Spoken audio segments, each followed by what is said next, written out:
مبارک موشه د څرخې پله بندیانو نورو زندانونو ته بهرني ژبې او کمپیوټر ورزده کوي. په سلامونه مو هرکلی کوم دوستانو، خدای دې وکړي چې جوړ او روغ اوسئ. د مطلب د شرکتونو مخکې دغه ویډیو یو ځل تر پای وګورئ. وړاندې د دغه زندان چارواکو اعلان کړی و که هر زنداني یو کتاب ولولي وروسته ارزونې به یې شپږ ورځې بند کم شي.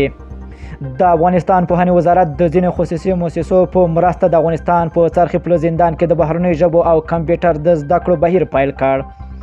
په دغه زندان کې به بندیانو ته انګلیسي او فرانسوي، عربي او روسي ژبې لیک لوست ورزده کیږي. په څرخې پله زندان کې د جوړ شویو کورسونو ښوونکي خپله بندیان دي چې په وړیا ډول به تدریس ورکوي. اوس مهال سلګونه زندانیان په دغه زندان کې په سواد زده کړه او لاسي صنایعو پر جوړولو بوخت دي. افغان بندیانو ته ویل شوي دي چې سل مخیزه کتاب ولولئ، شپږ ورځې بند مو کمیږي. د ژبو زده کړو ښوونیز پروګرام د پیل په لومړۍ ورځ د څرخې پله زندان شاوخوا 200 زندانیان خپل نومونه ولیکل. د کمپیوټر زده کړې ترڅنګ د پوهنې وزیر میرویس بلخي لخوا د دغه لوی زندان بندیانو ته د انګلیسي او فرانسوي، عربي او روسي ژبو کورسونه هم پرانیستل شول.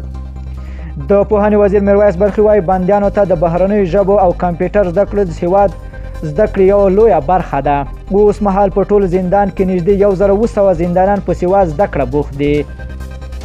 د څرخې پله زندان د افغانستان تر ټولو ستر زندان دی چې شاوخوا 10,000 کسان پکې بندیان دي چې نږدې 2000 طالبان دي.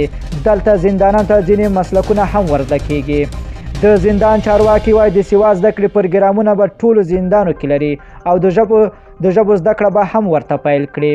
د څرخې پله زندان مشر اختر محمد نوروزي وایي د ژبو د کورسونو ښوونکي خپله رضاکاران دي او زندانیانو ته یې په خپله رضا وایي.